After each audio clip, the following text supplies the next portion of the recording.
I'm Pastor George Borghardt, and this is another Higher Things video short. The parable of the talents is not about talents. That's the subject of today's Higher Things video short. Like, subscribe, ring the bell, get the app, donate. If you love what we're doing in Higher Things, passing on that faith to the next generation, like our videos, subscribe to our YouTube channel, ring the bell for notifications, get our app. It's available on all major platforms, and donate. Your tax-deductible gift keeps Higher Things, an organization all about filling the ears of youth all over the world with the saving words of the gospel. And they need those words in these dark times. The 3-year series gives us, as the church year winds down, the parable of the talents. To get the understanding of the parable of the talents, we have two problems we have to handle. First, let's read the text. Watch, therefore, for you do not know the day nor the hour. Hold that. That's the end of the parable of the wise and foolish virgins. For it will be like a man going on a journey who called his servants and entrusted them his property. One he gave 5 talents, and another 2, and to another 1. To each according to his ability.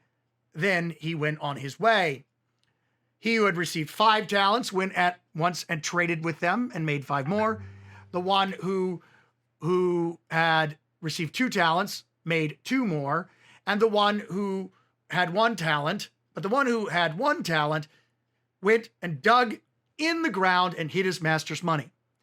Now, after a long time, the master of those servants came and settled accounts with them.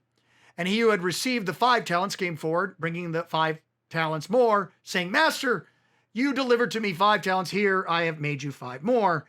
And he said, well done, good and faithful servant. You have been faithful over a little. I will set you over much. Enter the joy of your master.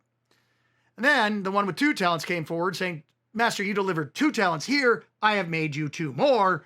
His master said to him, well done, good and faithful servant. You've been faithful over a little. I will set you over much. Enter into the joy of your master. And the one that received 1 talent came forward, saying, Master, I knew you were a hard man, reaping what you did not sow and gathering where you did not scatter seed. So I was afraid, and I went and hid your talent in the ground. Here is what is yours. The master said, you wicked and slothful servant, you knew that I reap where I have not sown and gathered where I do not scatter seed. Then you ought to have invested the money with bankers. And at least I would have received, and at my coming, I should have received what was my own with interest. So he take the talent from him and gave it to the guy with 10 talents. For to everyone who has more will be given, and he will have an abundance. But the one who has not, even what he has, will be taken away from him. Cast the worthless servant into darkness, in that place where there is weeping and gnashing of teeth. It's a last day parable. It's not a stewardship parable. Talent isn't talent. Talent is a unit of money. The talents that he is talking about is not, let's be clear here, about talents, as in your talents. No. The talent is a weight, probably 26 to 36 kilograms, and then became a unit of coinage, which was a very considerable amount of coinage. Somewhere in the neighborhood of 6,000 drachmas or denarii. So it's about 6,000 days worth of work. And this is from BDAG. And I'll show it to you right here. You'll see that I'm not making this up. So talent is a unit of money. So think what you make for a day and multiply that times 6,000. And that's a talent.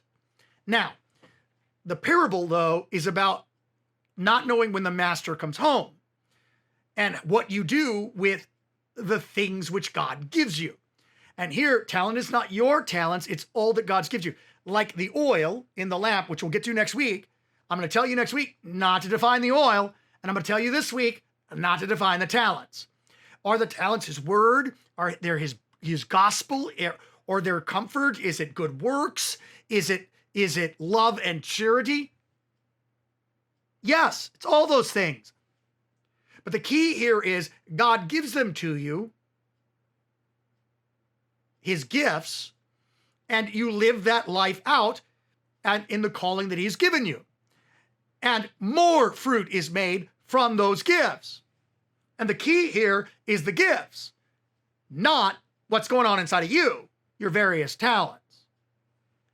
So it's a last day parable where what kind of God you believe in is what kind of God you have on the last day.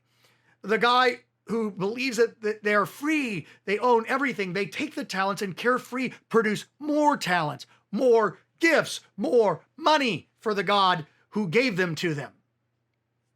But the one who believes in a law God who's going to punish him for every little thing buries the talent, doesn't appreciate the gifts, the word, the sacraments, the good gifts of charity and love, the people around him.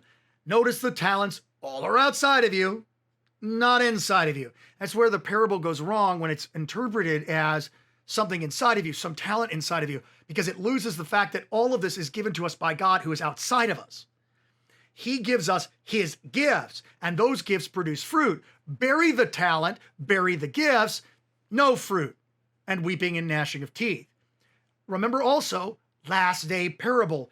And because he gives you the hint of what this parable is all about when he's like, it's like they didn't know when the bridegroom was coming in the parable of the wise and foolish virgins. Here, they don't know when the master's coming back. And so they're either free to receive from God gifts, or they're afraid of God and burying his gifts. That's what this parable is all about. And don't miss it. The one who's giving the gifts is the one who lived and died for you and rose again for you. It's all about him. All right, I'm Pastor George Borghardt. Into the church years here. And this is another Higher Things video short.